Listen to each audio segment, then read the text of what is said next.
Do you really need an MBA? It's a ticket to a seven-figure salary and corporate leadership, or it's a waste of $200,000 and 2 years of your life. As a former Google executive who coached and sponsored dozens of MBAs, my honest answer is this. It's not about the school. It's about you and your circumstances. An MBA won't fix a broken career. It only boosts candidates who are already on the rise. I will help you to figure out if you're ready with my MBA Decision Matrix. So let's dive in.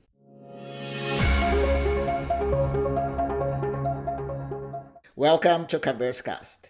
You are an engineer a few years into your career, and the question hits: should I get an MBA? Is that the only way to pivot from a technical expert to a business leader or to launch my own company? The MBA fills the organizational and business gaps a technical degree leaves behind. It can be transformative for the right candidates aiming for leadership. But the decision is not trivial.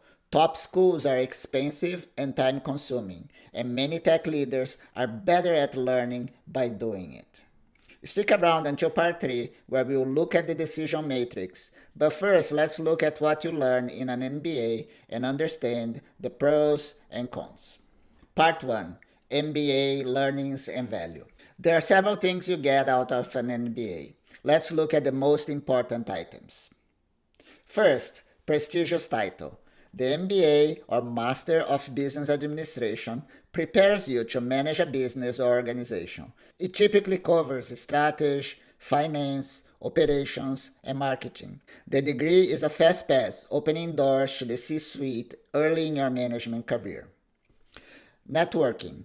In addition to the curriculum, a full-time MBA is a network multiplier. You work with brilliant, diverse candidates who become future founders, VPs, or investors. I have seen countless tech startups launched right out of random encounters at Stanford and Berkeley here in Silicon Valley. And of course, you're gonna learn general management skills. Making the assumption you are a tech professional, considering add an MBA degree, here is where you learn the most.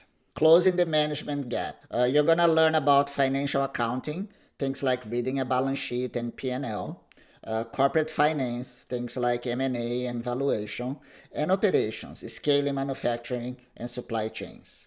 It's essential for negotiating budgets, acquiring a startup, or leading a company. Number 2, you're going to master organizational behavior. So you're going to be learning about leadership styles, negotiation, organizational design, and high stakes communication. And that's important because you're going to shift from managing projects to managing people and the politics in large organizations. This is where most technical ICs fail to progress. And you're going to understand business modeling. The focus is going to be in strategy, competitive analysis, and identifying market shifts. And that's important because that's how you understand how your product makes money, moving beyond writing features to define business lines. Part 2, MBA traps. There are many reasons to question doing an MBA. Here are some of them. Number 1, financial costs. It is expensive. Attending a top US school costs over $200,000. Be aware of the financial debt. It can be difficult to recover without a guaranteed salary bump. Many large companies subsidize tuition and let you attend while employed if they consider you well positioned for a leadership role. The opportunity cost. It is time consuming. You are giving up to 2 years of salary, promotions, and real world experience. You need to weigh the potential learning against your growth at work. Timing is everything. People who go into an MBA without enough experience often miss the point of human connection and focus too much on spreadsheets. The sweet spot for enrollment is when you're ready for a senior manager or director role. You need that leadership spark already showing. And the risk of irrelevance. If you can learn by doing, more specific executive education and part-time programs are better alternatives. While I believe university is slow catching up with the real world, top MBA programs are an exception, with strong connections with the industry. For example, I recently joined a session at Stanford MBA discussing the ethical applications of AI, which is a very current and relevant topic. Part 3, the MBA Decision Matrix. Here is a clear criteria to evaluate the business case for an MBA. The yes path. You should pursue an MBA if you check all boxes.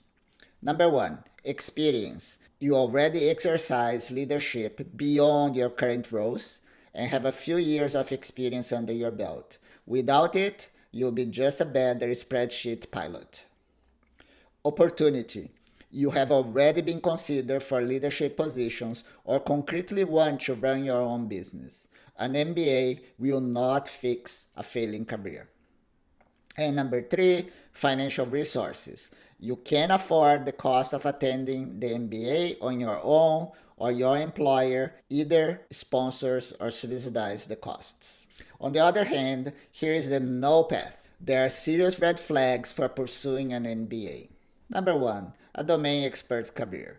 If your career plan is to stay as a domain expert as an engineer or marketer, for example, not become a general business administrator, an MBA is not for you. Entrepreneurial spirit. I have never seen one say, before I launch this startup, let me first spend 2 years learning how to run a business. If you learn by doing, just follow your intuition and get more specific training as needed. And financial debt. The business case for MBA is hard to prove. If you need to incur significant debt and face extreme pressures to get an ROI, don't do it now. Conclusion and call to action. Deciding whether or not to attend an MBA program mid-career can be a transformative experience or a waste of time and money. It's not a trivial decision and should not be taken impulsively or with the intent to fix a broken career. I hope the decision matrix helps you to analyze the business case objectively. There will be items that are not clear-cut. If you are still on the fence, my advice is that you look for a mentor who can help you to find the answers. An organizational leader who has seen people's trajectories both before and after an MBA. You're going to find that people who did an MBA will advocate for you to do it, and people who didn't will say, don't do it. So you need someone who has seen other people's trajectories, not only their own. Because you're interested in leadership and business administration, I suggest your next watch on the channel should be this video on polarity management, a powerful tool for leadership in complex environments. And I see you in the next episode of CareerZCast.